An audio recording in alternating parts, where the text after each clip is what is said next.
Lacan, nous et le réel, 114e séance. Vous écoutez? Oui, mais est-ce que vous y attrapez un petit quelque chose qui ressemble à du réel? Dans la difficile tâche de vous faire entendre ce soir, disons, quelque chose. On entend? On n'entend pas. Et comme ça, entend-on. Ça va?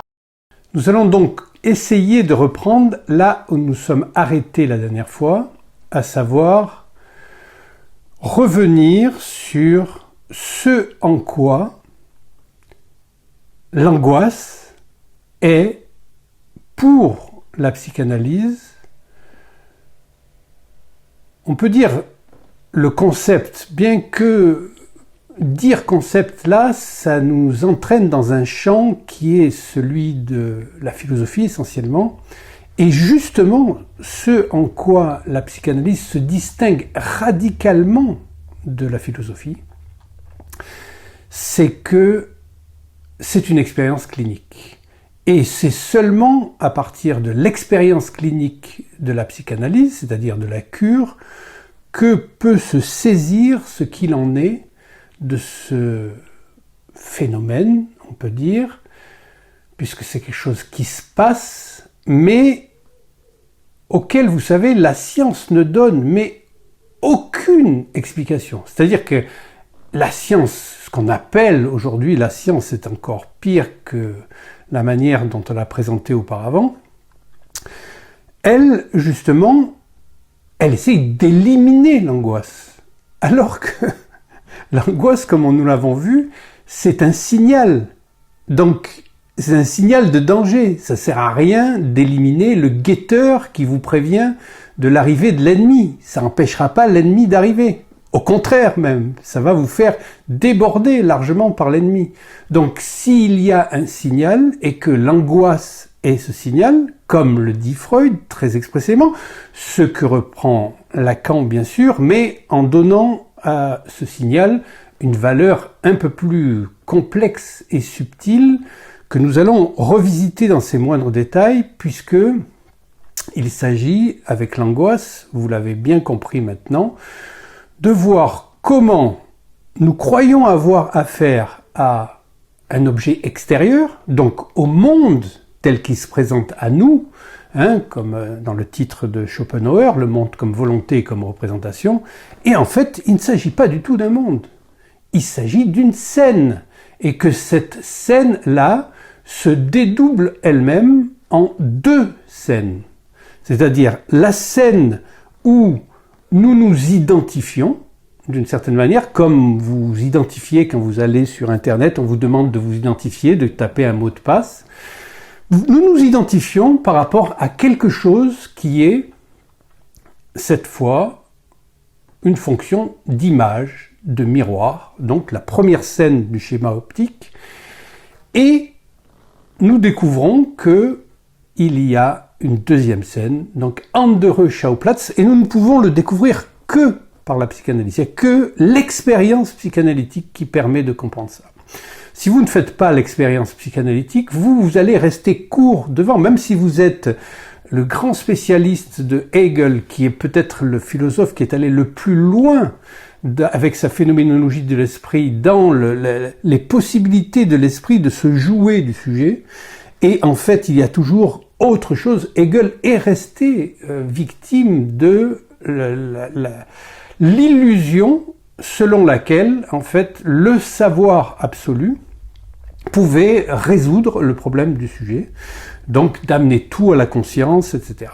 Donc, ce qui, pour la psychanalyse, est une illusion qui se démontre par la clinique et aussi par la manière dont, surtout Lacan, enfin, il n'y a que Lacan, toute la littérature secondaire, donc, n'a aucun intérêt vis-à-vis de ça.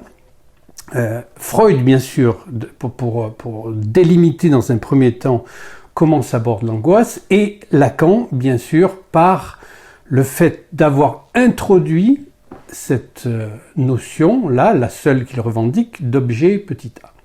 Donc cet objet-là, c'est ce qui nous induit en erreur puisque nous croyons voir le monde comme objet, c'est-à-dire pas forcément des objets, mais nous le voyons comme jeté devant nous, selon le principe de Descartes, de la non-questionnabilité, de l'étendue, c'est devant nous, et c'est là, c'est déjà là. Das ist, comme dirait Hegel, à qui à un moment on l'a amené là au bord du Mont Blanc, on lui dit « Alors, qu'est-ce que vous avez à dire là-dessus » Das ist, ça est. Voilà, il y a quelque chose là devant, mais c'est pas parce que c'est là devant que ce n'est pas une illusion. Alors, bien sûr, c'est une illusion. Mais la manière dont se constitue l'illusion, c'est ça qui a derrière l'angoisse. Alors, évidemment, éliminer l'angoisse avec des antidépresseurs, des anxiolytiques et toutes sortes de barbituriques, ça règle pas le problème, puisque l'angoisse, c'est vraiment le seul moment, le seul affect.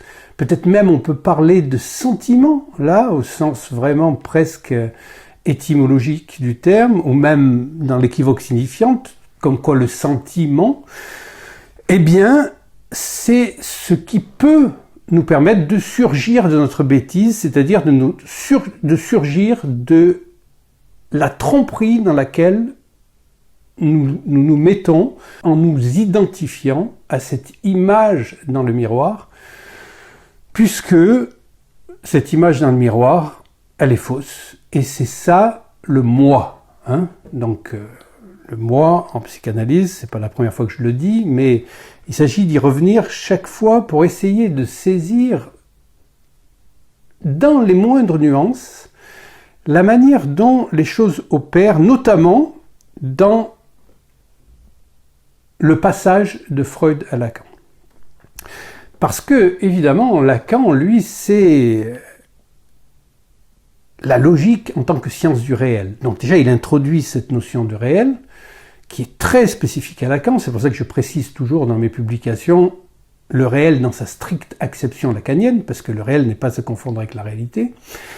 Et le réel de Lacan se définit, pour le dire très simplement aujourd'hui, négativement, c'est-à-dire ce qui n'est ni symbolique ni imaginaire, puisque vous savez que la base du travail lacanien, c'est la tripartition de l'imaginaire, du symbolique et du réel, étant entendu que le réel arrive en troisième position, mais aussi en première. C'est ça le paradoxe aussi qui fait que nous nous embrouillons tout le temps, parce que nous n'arrivons pas à concevoir que même quand on dit ça c'est le premier, il aura fallu au préalable qu'il y ait le numéro 0 qui n'est pas encore découvert pour que ce premier-là soit là.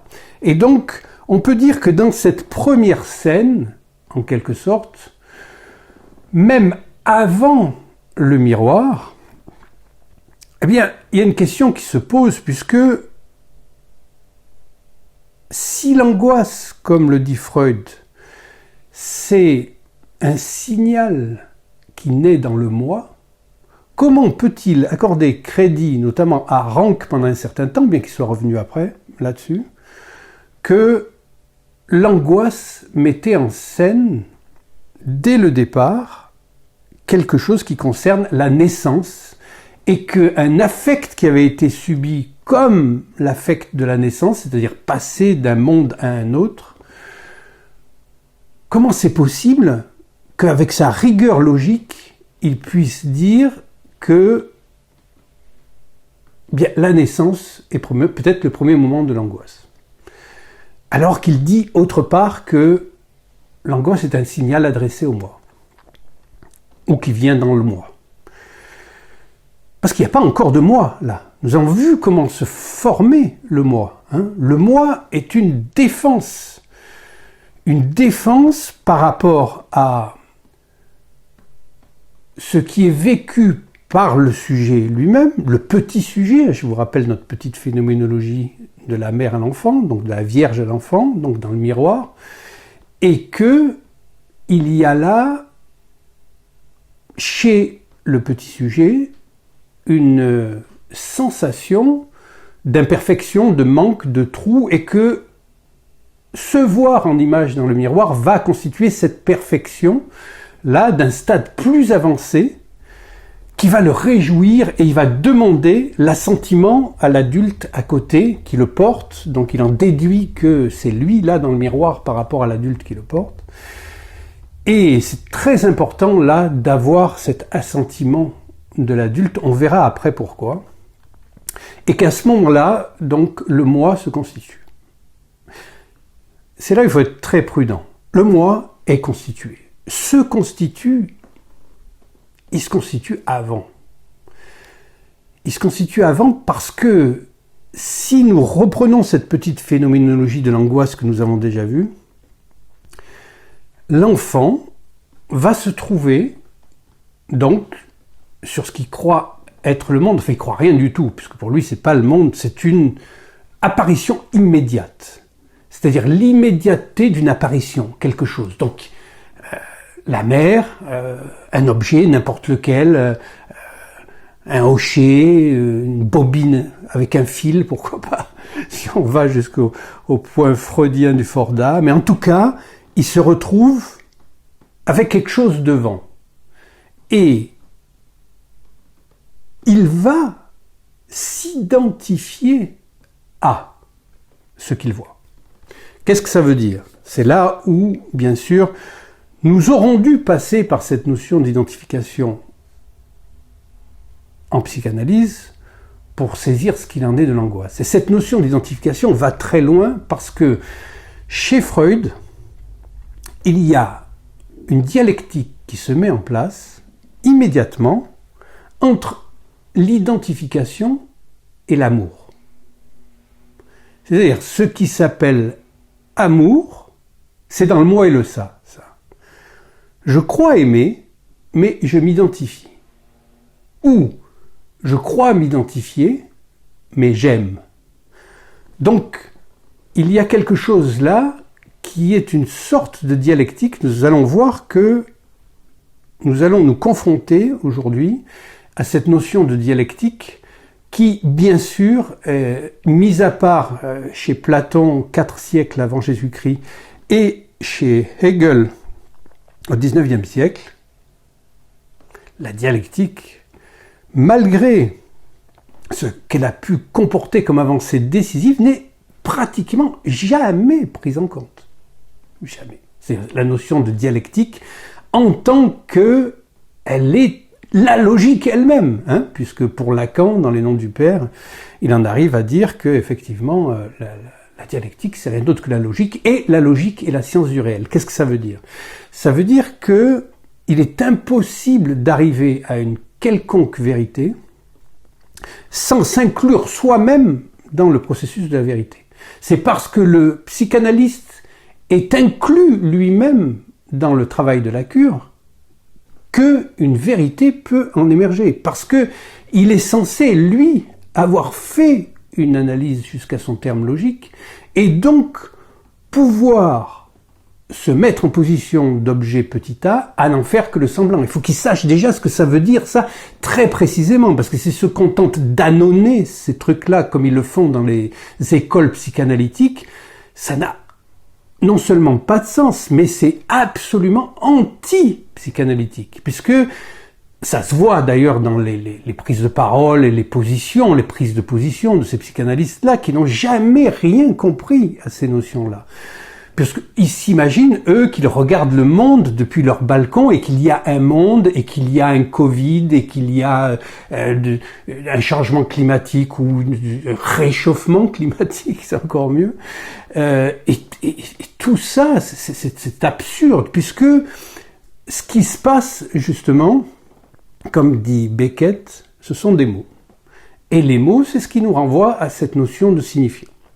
Donc, dans cette petite phénoménologie de l'enfant, il va, lui, s'identifier aux différents objets qui passent devant lui. Et vous vous souvenez, j'en parle à chaque fois, mais je sais qu'il s'agit de le redire, il y met, lui, quelque chose dans l'objet, qui n'y est pas dans l'objet, mais qui fait que cet objet-là, en retour, va revenir et, comme objet petit a, dans sa position subjective. Donc, parce qu'il est là dans une subjectivité. Il n'est pas encore dans le sujet, il n'est pas encore dans le moi, mais il y a le début d'une subjectivité. Et on va voir comment ça se traduit sur un plan clinique très rapidement. C'est-à-dire qu'il va s'identifier à des objets, que ce soit sa mère, son père, le lit, le nounours, le hocher, ce qu'il voit devant lui. Il va y mettre quelque chose de lui de telle manière que d'objet en objet, en objet, en objet, va se construire cette notion de moi qui va trouver son assomption au moment du stade du miroir, c'est-à-dire au moment où il est au bras avec sa mère et il passe devant un miroir et il en déduit que c'est lui. C'est bien sûr un schéma idéal, ça se passe peut-être pas dans tous les cas comme ça, mais d'une certaine manière, que ce soit une flaque d'eau, que ce soit un reflet sur une vitre, que ce soit sa mère ou quelqu'un d'autre, etc. Mais il y a un moment où l'image le fige, et là on peut dire que l'assomption du moi a eu lieu, mais ce moi-là s'est construit progressivement, comme je vous parlais il y a longtemps des couches d'un oignon, c'est-à-dire c'est une série d'identifications. Et l'identification, c'est pas là une identification trait à trait.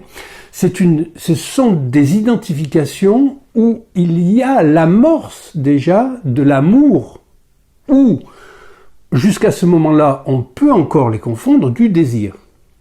C'est-à-dire quelque chose qui donne le primat à l'extérieur, et on verra que c'est important ce primat à l'extérieur, parce que c'est très complexe bien sûr.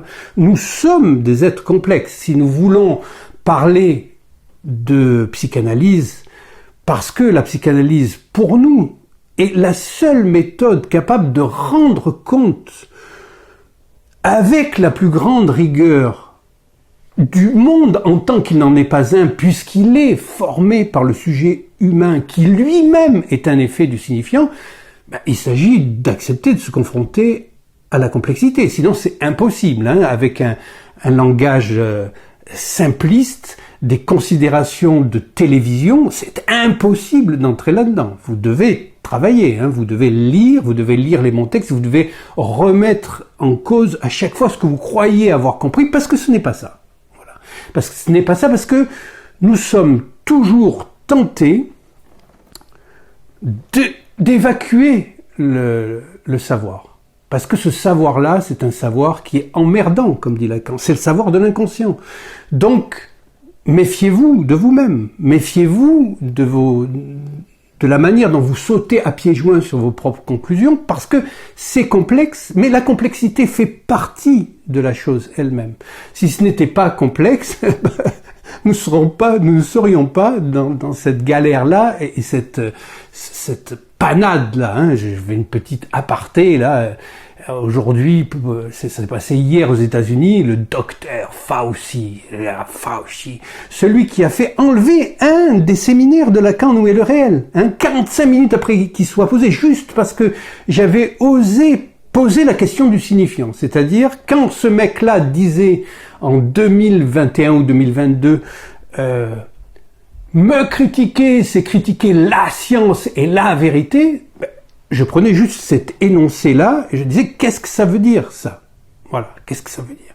Et vous voyez, ça, c'est le monde dans lequel on vit. Et là, maintenant, évidemment, comme le refoulé fait retour et la vérité, bien que son destin soit de s'oublier, revient toujours, puisque c'est aletheia, elle sort de l'oubli, bien là, il se trouve confronté, ou cette espèce de crétin qui se prenait pour le plus grand médecin du monde, alors que c'est un demeuré qui ne pense qu'à faire du pognon et à se montrer et à être célèbre, eh bien, il s'est retrouvé coincé par sa propre défense. Il invoque le 5e amendement, donc comme les petits mafieux, là, il dit « je répondrai à aucune des questions ». Le type lui dit « mais vous savez quand même qui a écrit le 5e amendement et à quoi ça sert ?»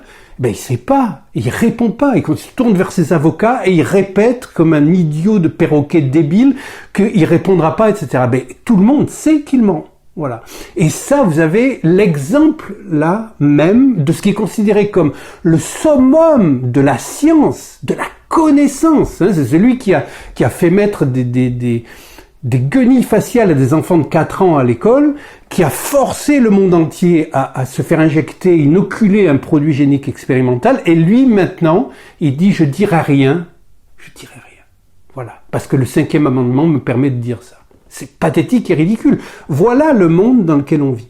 Donc le monde de la psychanalyse n'est pas ce monde-là. Il ne réfute pas ce monde-là, il ne le rejette pas. Il sait que c'est le monde dans lequel on vit. Et donc il s'agit pour le sujet d'apprendre à savoir qu'il ne vit pas dans un monde, mais dans un discours. Et cette notion de discours, apprendre dans son acception lacanienne, c'est-à-dire un dispositif langagier qui vient du fait que l'angoisse nous a prévenu de ça, que lorsque nous sommes en présence de quelque chose devant nous, nous sommes d'abord en présence de quelque chose que nous y mettons, parce qu'il y a l'objet petit a, là, qui est derrière. C'est-à-dire qu'il n'est pas devant, il est derrière le désir. Et donc nous y mettons notre désir. Et si nous n'avons pas la distance nécessaire, nous n'y sommes pas du tout. Nous nous faisons embarquer dans des discours, et les 4 discours, là, prennent toute leur utilité. Le discours analytique, c'est pour ça que j'ai déjà affirmé plusieurs fois, mais je le réaffirme, si vous faites une psychanalyse avec quelqu'un qui vous a demandé de mettre un masque, qui vous a dit de vous vacciner, ou qui l'a fait lui-même, vous êtes sûr que ça n'a rien à voir avec la psychanalyse. Rien. La psychanalyse, c'est justement concevoir que il y a une coupure entre le monde tel qu'on vous présente, tel qu'on vous le présente ou qu'on vous le représente comme tel, et le sujet qui, lui, est un effet du signifiant. Donc, il y a quelque chose entre le réel brut qui amène une présence immédiate et quelque chose qui fait que le fait que nous soyons, par essence, sujets à la parole, des sujets parlants, des sujets qui ont un bloc audio-vocal, donc qui sont rendus aptes physiologiquement au langage et à la parole, fait que nous sommes des enfants du discours. C'est-à-dire nous sommes fils du symbolique. Nous sommes absolument déterminés par cette notion de symbolique. Et cette notion de symbolique, c'est ce qui fait apparaître un manque dans le réel. Ça ne veut pas dire que il y a déjà un manque dans le réel. Ça veut dire que du moment que nous sommes appelés à parler, nous créons un manque dans le réel. Le réel, lui, il n'y a pas de manque. Le réel ne manque de rien. Mais à partir du moment où je peux dire « maman », ce n'est plus la présence immédiate de quelque chose là à quoi je m'identifie et que je crois aimer ou que j'aime, auquel je crois m'identifier, mais quelque chose qui peut être absent. L'absence est un effet du monde du signifiant. Et nous appartenons à ce monde du signifiant. Je vous rappelle que le signifiant, c'est l'aspect du langage le plus subtil parce que, à la différence du signe, alors tout à l'heure je vous ai dit, on y reviendra pour la clinique, par exemple, un obsessionnel, lui, il va faire en sorte que le signifiant ne soit jamais arrivé dans le monde. Parce que d'une certaine manière, notre misère vient de là. Hein. C'est pour ça que l'inconscient est un savoir emmerdant. C'est-à-dire que à partir du moment où nous sommes appelés nous-mêmes à parler et que le mot vient à la place de la chose, une perte définitive est introduite. L'obsessionnel ne veut pas de cette perte-là. Je vous prie de tâcher d'éclairer avec votre lampe de poche ce qu'il en est de la position de l'obsessionnel à cet égard. Ce n'est pas le doute ici qui prévaut, c'est qu'il préfère ne même pas y regarder. Cette prudence, vous la trouverez toujours. Donc, il va faire en sorte de négativer, néantiser cette perte par ce qu'il va se dire à lui-même. C'est pour ça qu'on dit que le désir de de l'obsessionnel est impossible par rapport au désir de l'hystérique qui est insatisfait, parce que lui, il va faire en sorte que ce ne soit jamais arrivé, qu'il n'y ait jamais eu cette coupure, qu'il n'y ait jamais eu cette perte-là. Mais cette perte-là, c'est une perte symbolique. C'est pour ça que la castration, c'est le manque symbolique d'un objet imaginaire. C'est parce que cette perte-là, elle est juste introduite parce que nous parlons. Si nous étions en plein dans le réel, il n'y a pas de manque dans le réel. Et Lacan appelle ça un vice de structure. La castration vous explique symbolique, c'est-à-dire qu'elle se rapporte à un certain phénomène de manque.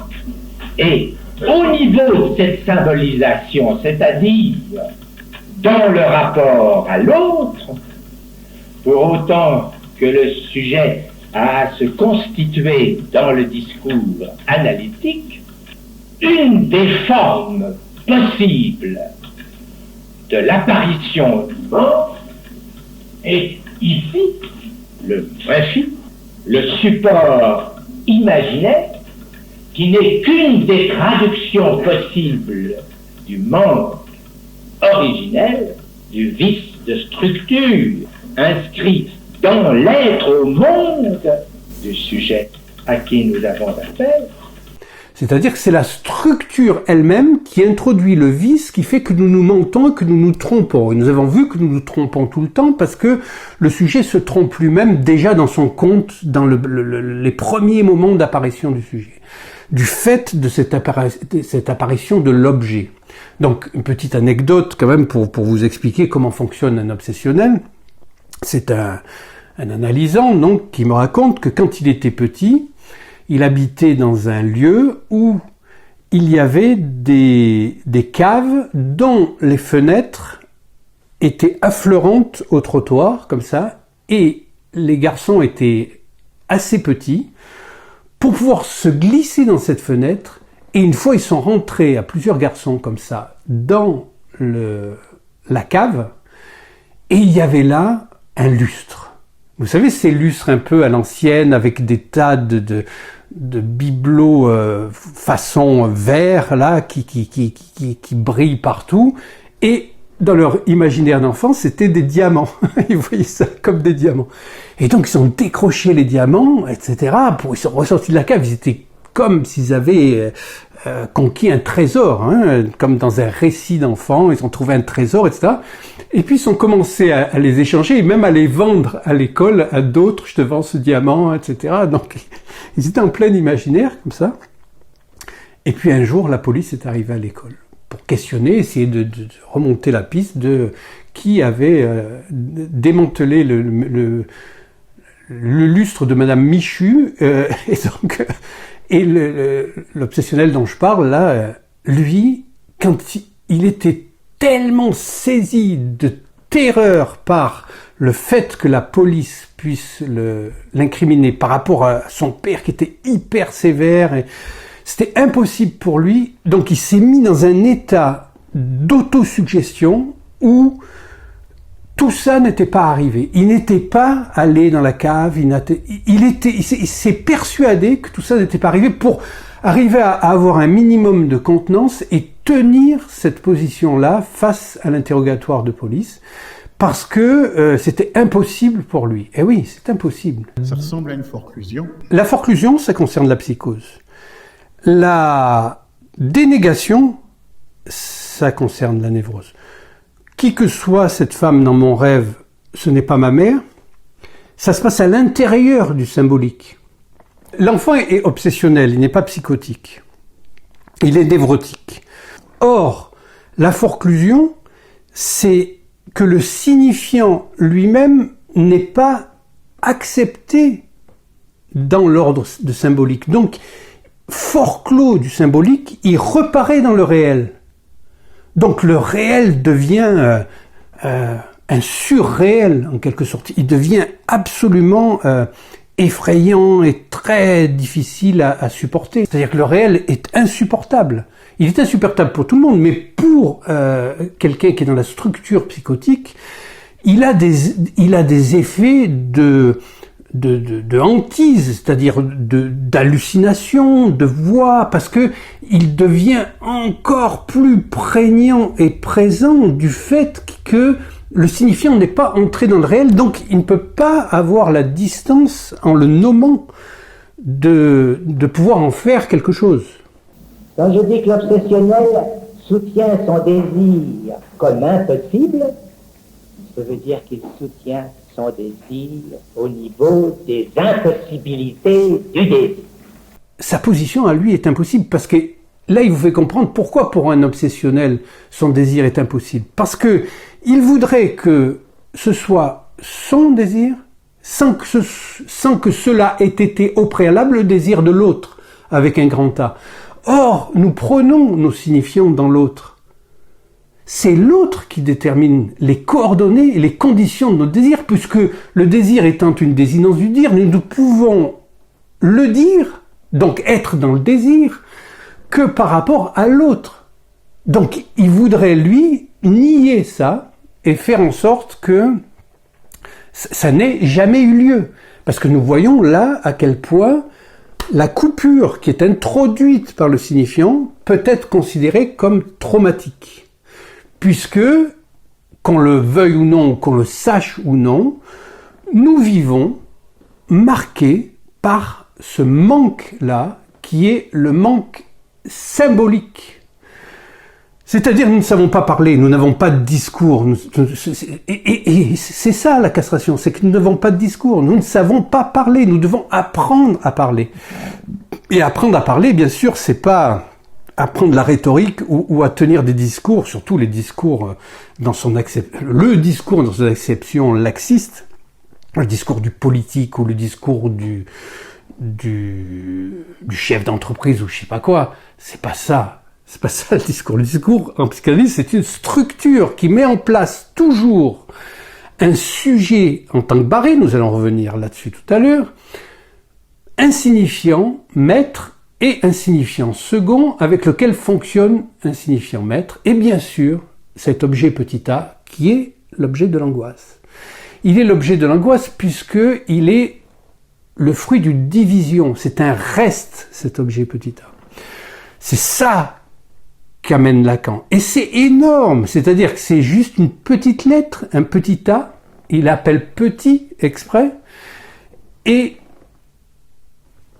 c'est massif, puisque ça fout en l'air tous les savoirs institués, y compris celui de Hegel. Bien que, bien sûr, Lacan connaisse très bien Hegel, c'est comme ça d'ailleurs qu'il a connu Alexandre Kojève, qu'il s'est fait ami avec Queneau, les poètes, etc.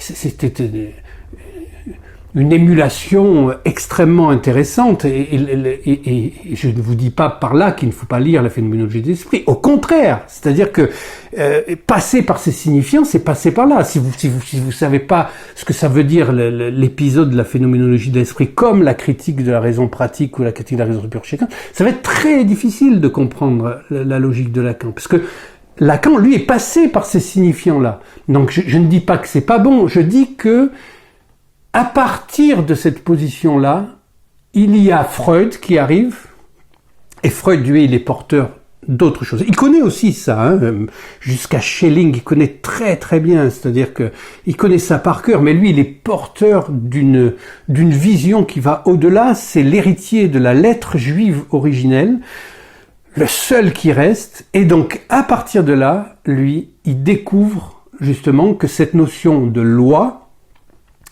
eh bien, elle est à replacer du côté du désir du sujet qui lui-même apparaît a priori comme indéfinissable. Donc, hein, c'est l'Entwurf, là, esquisse pour une psychologie scientifique. Donc, Freud lui amène cette dimension et Lacan arrive à retrouver quelque chose de l'ordre de la logique dans toute l'histoire de la pensée, et bien sûr, il la replace dans la perspective freudienne qui est celle de la possibilité d'émancipation du sujet humain de l'ensemble de ces illusions mondaines, puisqu'il s'agit justement, cette fois, de concevoir qu'il n'y a pas un monde, mais qu'il y a une scène. Et comme le résume Lacan dans une formule lapidaire, il n'y a rien d'autre au monde qu'un objet petit a. Voilà. Donc, ça permet justement de prendre une distance qu'on dirait brechtienne, pour les gens du théâtre, avec ce qu'on nous présente. C'est pour ça que je le redis, tous ceux qui se sont fait bluffer par le Covid, le climat, les ingérences russes et toutes ces conneries, c'est tout simplement qu'ils n'ont pas fait d'analyse. C'est pas de l'analyse. Si vous aviez fait de l'analyse, vous seriez pas fait bluffer comme des enfants de 2 ans. Vous auriez remis ça dans la perspective du langage, du jeu du signifiant, et de la manière dont le sujet, lui, est toujours représenté par un signifiant pour un autre signifiant qui ne le représente pas. Donc, si ça arrive dans ce sens-là, je le redis, c'est parce que nous sommes soumis à 2 pressions qui ne sont pas corrélables a priori. C'est la pression du réel. Il y a un réel, c'est quelque chose qui ne peut être ni imaginé, ni symbolisé. Et il y a une certaine pression du réel qui arrive d'une certaine manière, qui nous arrive dessus, qu'on sent comme quelque chose qui arrive. C'est comme une menace en quelque sorte, et il y a en même temps une attirance pour ça. C'est pour ça que le réel peut être décrit aussi comme une nomination tardive par Lacan de ce qu'il en est de la chose. Parce que ce réel, il a au moins 2 aspects, disons, qui nous concernent dans notre rapport à lui, comme de vouloir ce réel. C'est par exemple l'attirance sexuelle, d'une certaine manière, c'est une confrontation. Et puis, une peur panique de ce réel parce qu'il signifie la mort pour nous. Le réel est létal, on ne peut pas le supporter. Cette jouissance-là est impossible à supporter. Ni le soleil, ni la mort, comme disait Bataille. Donc, ce réel-là se présente à nous comme quelque chose qui nous presse. Et c'est sous l'effet de cette pression-là que apparaît le sujet dans le symbolique. Mais il apparaît de manière évanescente. On peut dire que le réel, au début, il est considéré comme quelque chose d'extérieur, puisque, nous l'avons vu il y a 2 séminaires, il y a un primat de l'objet réel, donc, cette fois, qui précède la possibilité d'apparition du sujet. Et donc, on peut dire que une certaine pression du réel vient faire apparaître chez le sujet sa possibilité de sujet. De manière très simple, c'est l'histoire de notre chasseur magdalénien, puisque le fait de vouloir se souvenir pour je ne sais quelle raison, peut être une raison pratique, c'est que il se dit, bon là j'ai rencontré plusieurs animaux dans telle zone, etc. C'est peut-être plus fertile pour la chasse. Mais en tout cas, de se souvenir de ça, on l'a vu, grâce aux traces de l'animal, même si elle n'est pas visible, comme sur une gazelle qui effleure un rocher, rentrer dans la possibilité d'apparition du sujet, qui est celui qui compte avec les traits unaires, donc les différents signifiants, au début était le trait unaire, dit Lacan, qui compte les chasses, et donc petit à petit, le sujet va apparaître dans le système symbolique comme faisant partie émergente du système symbolique, mais sans qu'on puisse le localiser précisément là-dedans. C'est juste que quand apparaît un signifiant, le sujet s'annonce, mais dès que le deuxième signifiant arrive, le sujet a déjà disparu. Donc il apparaît de manière évanescente, ce que Jones appelle aphanésis du sujet. Le sujet est toujours en aphanésis. A, privatif, phané en grec, c'est l'apparition, ce qui vient. L'épiphanie, c'est la lumière dessus. Phané, ça devient lumineux, ça apparaît. A, ça se rétracte, donc il disparaît. Donc on voit que c'est lié, c'est un phénomène aussi qui est lié à la lumière, à la luminescence, l'apparition du sujet, et le sujet disparaît. Donc nous avons l'angoisse, là, pour ne pas mourir de notre bêtise, pour reprendre une formule nietzschéenne qui dit que nous avons l'art pour ne pas mourir de la vérité. Donc, de faire en sorte que dès que l'angoisse se fait jour, nous l'avons vu dans les derniers séminaires, c'est que c'est le signal qu'il n'y a plus assez de manque entre le sujet percevant et l'objet perçu.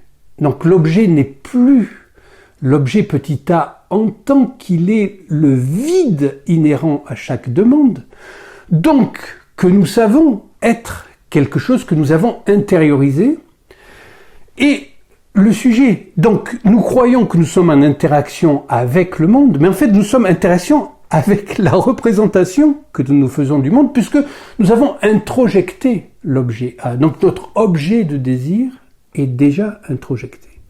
Et il est introjecté dans cette dynamique qu'on appelle dialectique entre le sujet et l'objet. Alors, comment peut-on comprendre ça? Je vais essayer de le dire de manière, disons, prudente, parce que ce n'est pas le seul facteur. Il y a plusieurs facteurs, et c'est toujours la même chose. La notion de cause, elle pose problème, parce que faut faire la différence entre la causalité qui est signifiante, c'est-à-dire les mots qu'on met pour dire c'est ça, et la cause qui elle-même est réelle, et avec laquelle on doit conserver une part de mystère, parce que il y a du vide, là. On se confronte à un vide, et il faut accepter de ne pas savoir. Donc, mais ce que remarque Lacan, c'est que chez un sujet schizophrène, donc appartenant à la structure psychotique, il s'aperçoit que, dans le cas clinique qui le concerne, la mère n'avait pas considéré l'enfant autrement que comme un objet. C'est-à-dire, c'était un objet qu'elle avait à l'intérieur de son corps. Un objet qui peut paraître commode ou encombrant, mais dans sa propre psyché, elle ne parvenait pas à le voir ou à l'imaginer comme un sujet de la parole. C'était comme un objet petit a qui avait été subjectivé en elle. Donc nous avons là l'amorce d'une possibilité de ce que j'appelle la transmission généalogique. C'est là où je dis que l'inconscient se transmet de génération en génération. Il faut 3 générations pour faire un psychotique, parce que en fonction des signifiants qui ont cours, la mère va plus ou moins pouvoir imaginer quelque chose de l'ordre d'un sujet plutôt qu'un objet dans son corps. Mais bien sûr que la dialectique du sujet et de l'objet, j'ai pas fini là-dessus, puisque c'est juste pour l'amener. Donc, elle se retrouve dans le moi et le ça de Freud comme étant cette dialectique entre l'identification et l'amour. Alors, Freud pose la question, quand je m'identifie à quelqu'un, je veux être l'autre. Mais si je m'identifie à une de ses qualités, c'est pour avoir une de ces qualités qui m'importe particulièrement. Donc il y a un moment où il y a un sujet qui est détaché de l'objet, c'est celui qui a, c'est le cas de le dire, puisqu'on est dans l'objet petit a. Et l'objet petit a, il s'agit de l'avoir ou pas. C'est pas de l'être, mais il y a cette possibilité de confusion. Et on le retrouve par exemple dans le deuil. où on ne peut avoir au fond cet amour dont il parle que pour quelqu'un dont on constitue le manque. C'est nous son manque. Donc là, on se met soi-même en position d'objet A, d'être l'objet petit a de l'autre, et non plus de l'avoir. Donc on voit que cette dialectique du sujet et de l'objet, elle est la dialectique majeure. Mais pour ça, il faut la poser.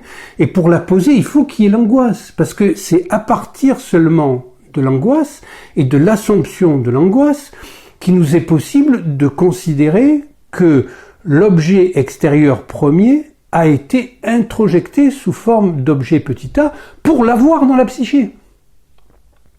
Pour sortir justement, dans un travail d'analyse, de cette identification à être l'objet. Puisqu'on l'a vu que c'était forcément une identification première d'être l'objet.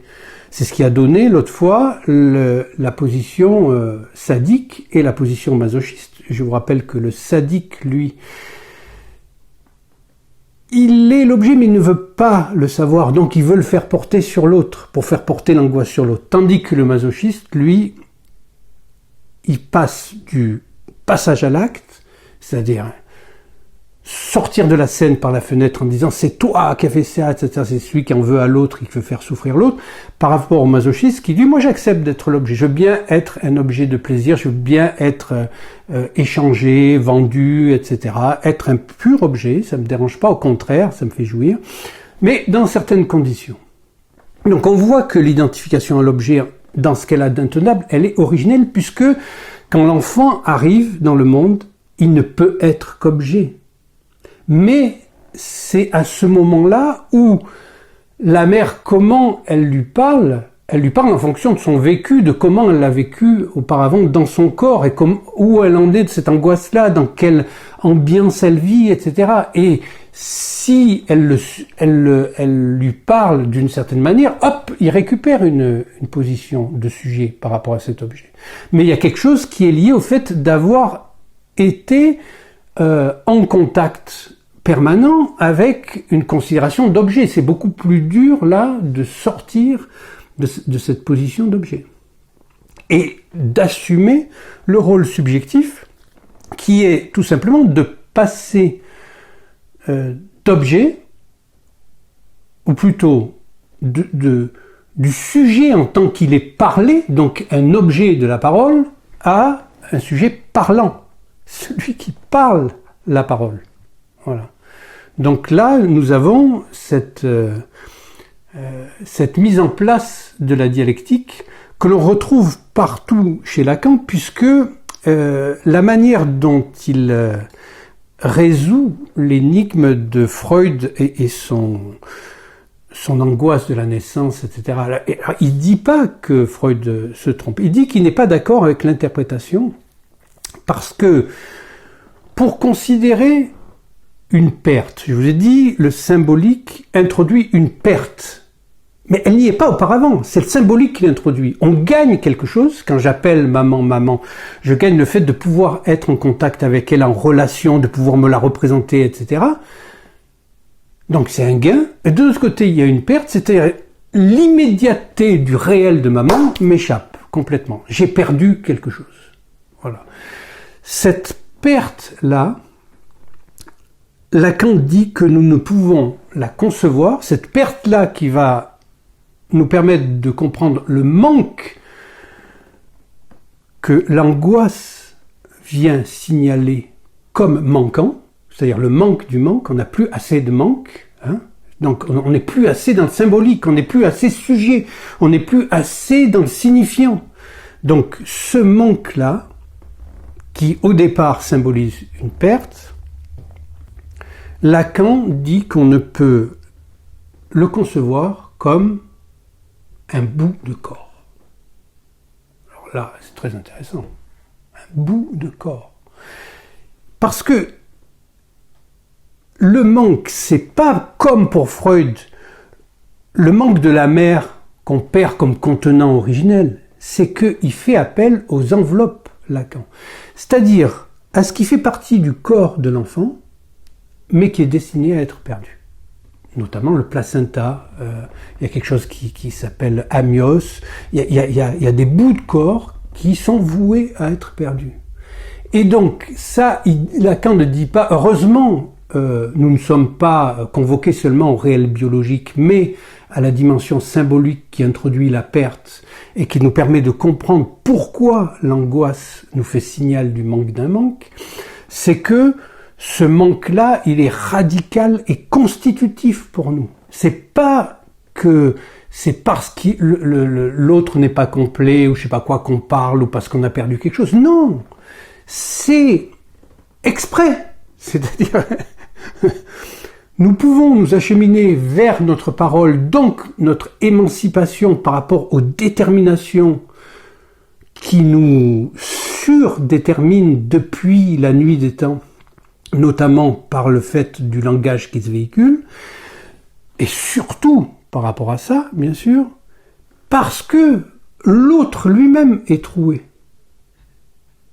Et nous ne pouvons, justement, contrairement au petit garçon de tout à l'heure, qui essaye d'évacuer dans le symbolique le manque du symbolique, Lacan dit que c'est complètement inévacuable. C'est-à-dire que nous faisons partie de ce monde-là et nous nous leurrons si nous pensons que nous pouvons un jour combler ce manque. Ce manque-là, il est structurel et radical. C'est de ça que nous prévient l'angoisse. Attention, ton manque vient à manquer, tu ne vas plus pouvoir respirer. Il faut pouvoir manquer pour pouvoir aspirer de l'air. Donc nous sommes joués par le manque. Et quand nous voulons jouer avec le fait d'éliminer le manque en disant un jour j'y arriverai, comme cet obsessionnel, parce que j'effacerai cette coupure symbolique, nous sommes là dans un scénario que Lacan épingle comme étant celui du Marchand de Venise de Shakespeare. Alors, il ne le dit pas comme ça, il dit juste le juif, lui, qui sait quelque chose sur la balance des comptes, va venir et dire ça n'a pas été payé.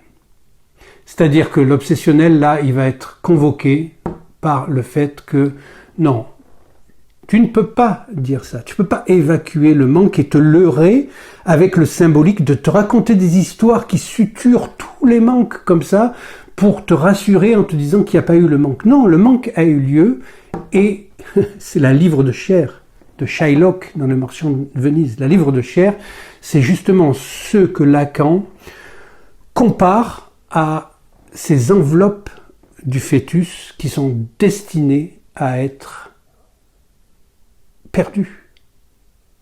Le bout de corps qui manque, c'est ça. Donc le manque en tant que tel est notre condition absolue. Donc on voit que nous nous situons là, mais vraiment aux antipodes de la société où vous devez manquer de rien. Hein. Si jamais il manque un petit truc, là, vous pouvez plus vivre. Et c'est imaginaire, hein. C'est-à-dire que les gens se font du mouron pour tout ce dont ils pourraient manquer si.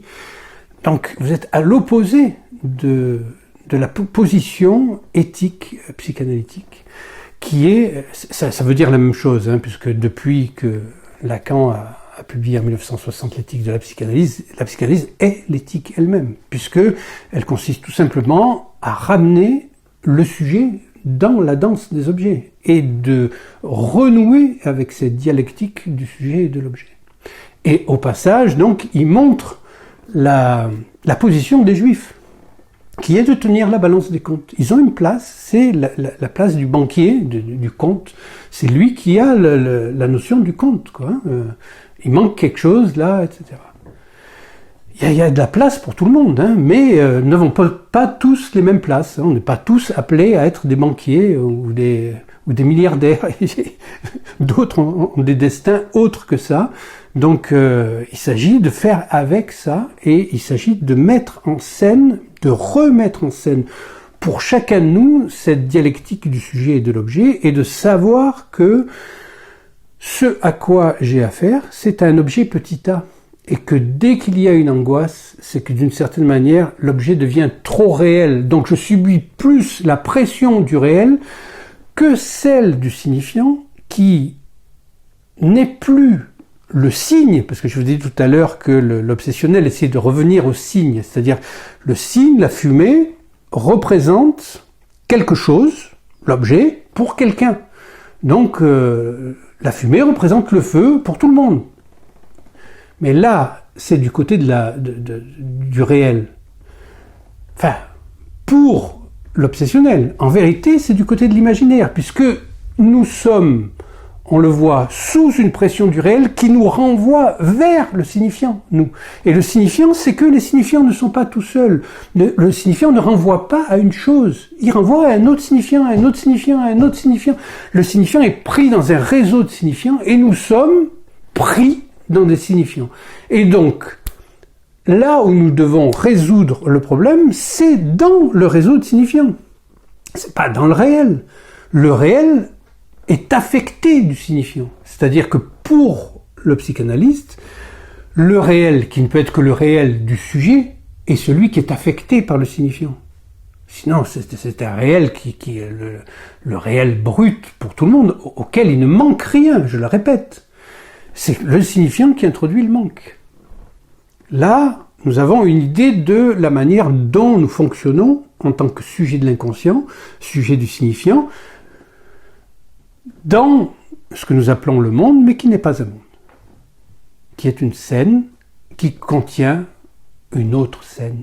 Et c'est cette scène-là à laquelle nous sommes tout le temps nous ramenés, si nous avons le sens du réel.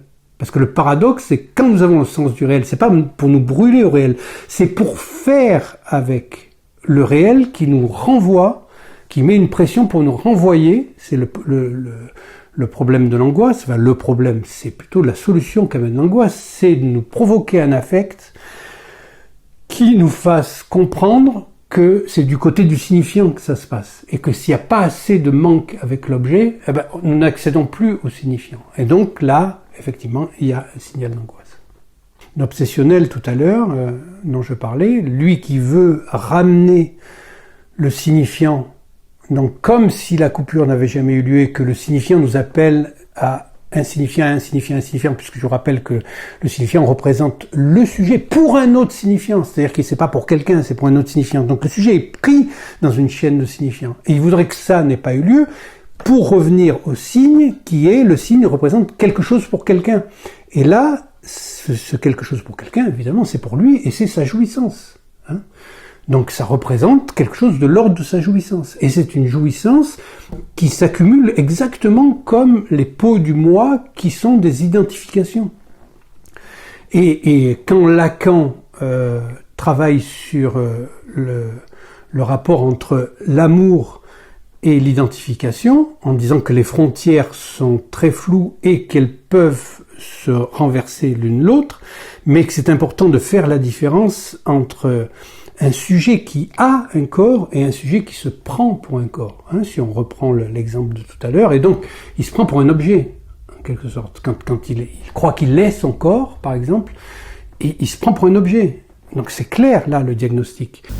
Petit a s'appelle petit a dans notre discours, non seulement pour la fonction d'identité algébrique que nous avons précisée l'autre jour, mais si je puis dire humoristiquement, pour que ce que c'est ce qu'on n'a plus.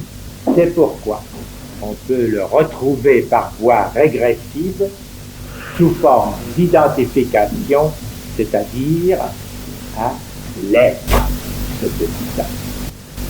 Ce qu'on a.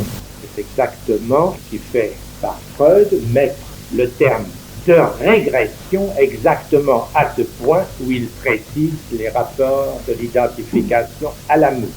Mais dans cette régression, petit a reste ce qu'il est, instrument.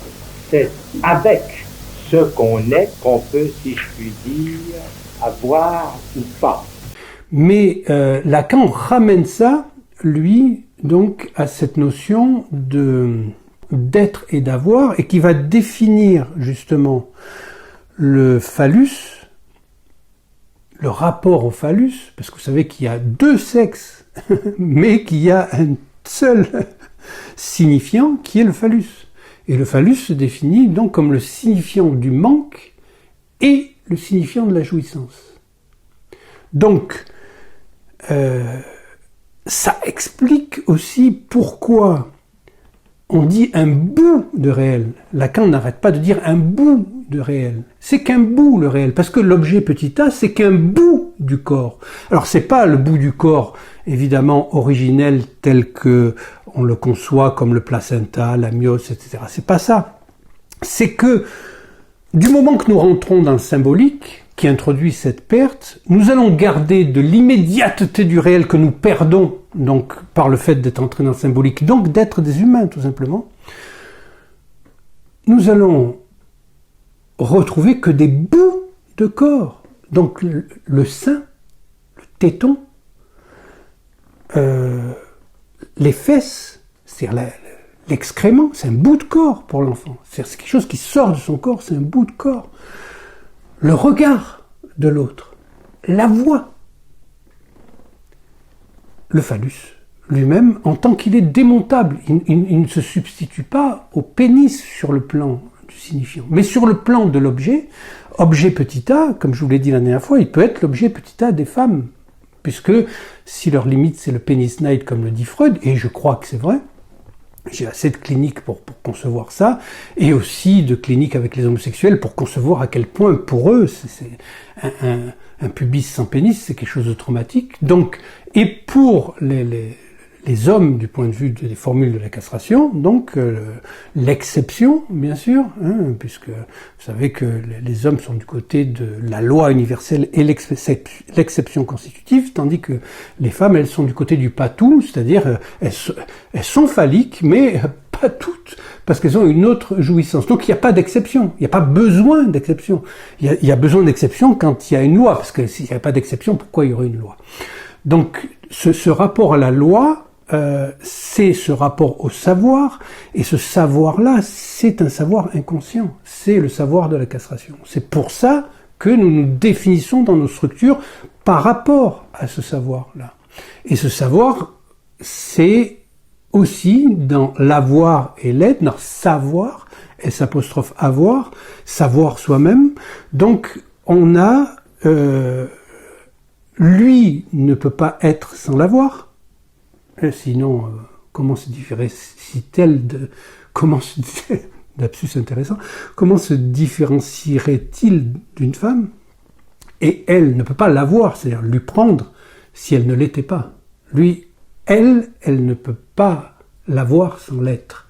Donc on voit que c'est cette bascule sans arrêt dialectique.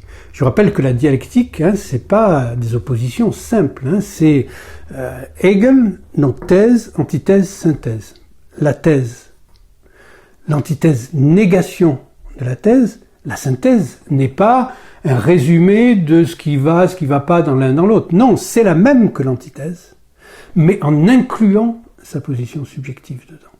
Donc c'est pour ça que la dialectique, plutôt la psychanalyse, est une dialectique. Alors qui tombe à plein dans notre dialectique de la coupure et du manque, du petit a comme chute, du petit a comme manquant. Pour simplifier, parce que c'est quand même des notions assez complexes, donc l'objet cause, c'est l'objet qui va provoquer le désir du sujet, et d'une certaine manière, on peut dire qu'il n'y a que deux vérités dans le monde, la vérité des faits et la vérité de celui qui rapporte les faits.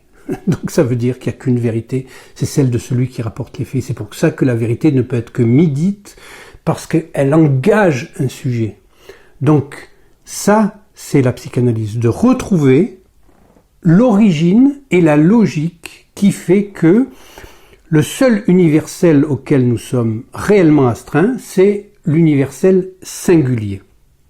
C'est-à-dire d'être responsable de sa parole, donc de savoir que la parole a des effets et que nous sommes avant tout des êtres de parole.